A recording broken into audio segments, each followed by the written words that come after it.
If it wasn't for Telamon and the individuals working for them, I wouldn't have a home for my sons. And they've really made this moment possible. Telamon was awesome. I felt wanted, I felt appreciated, I felt loved, I felt needed. Telamon's mission for 5.5 decades has been to empower people and improve our communities.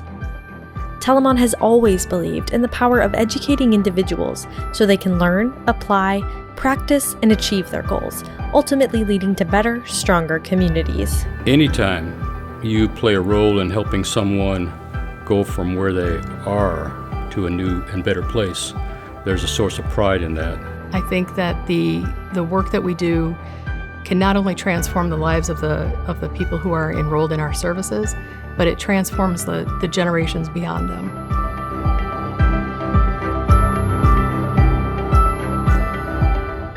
Telamon's roots were planted in 1965 through the Migrant Project, which started as a small group dedicated to protecting North Carolina farm workers. Well, North Carolina at that time had almost 80,000 farm workers, most of whom were seasonal farm workers, people who lived here, and their only source of employment, for all intents and purposes, was working the farms. Life for the farm worker has always been hard and the pay bad.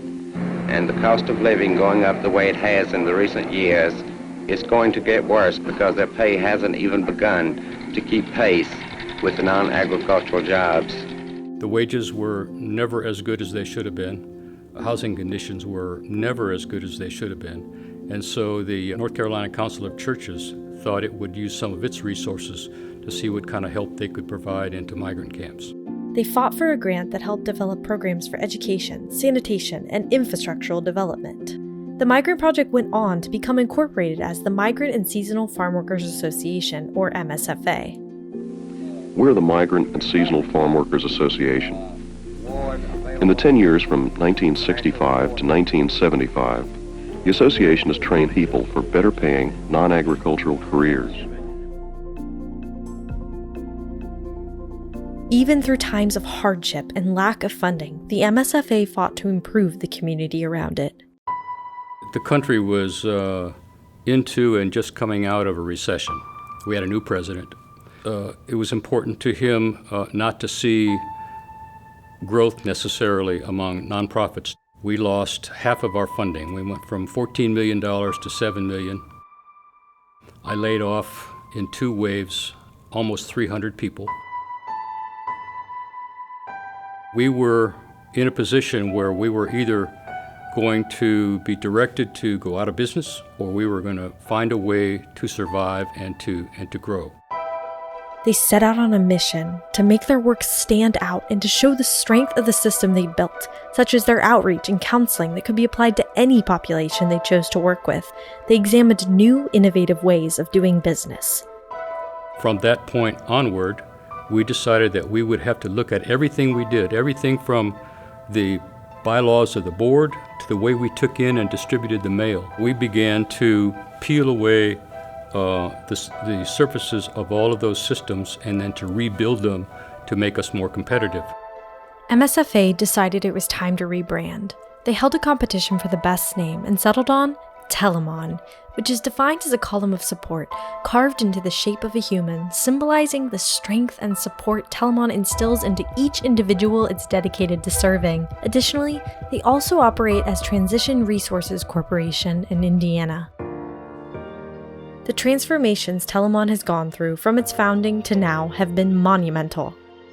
From funding growth to welcoming new employees and developing its 3 lines of business: early childhood and family support, including its Head Start program, workforce and career services, and housing and financial empowerment, enabling Telamon to provide resources to more people of any age along any part of their journey than ever before.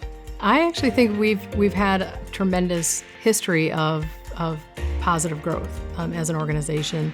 The growth that I think that we will see is really wrapping a lot of other services around some core services that we have in a community so that we can help families to really stand up and become self-sufficient and dramatically impact their lives.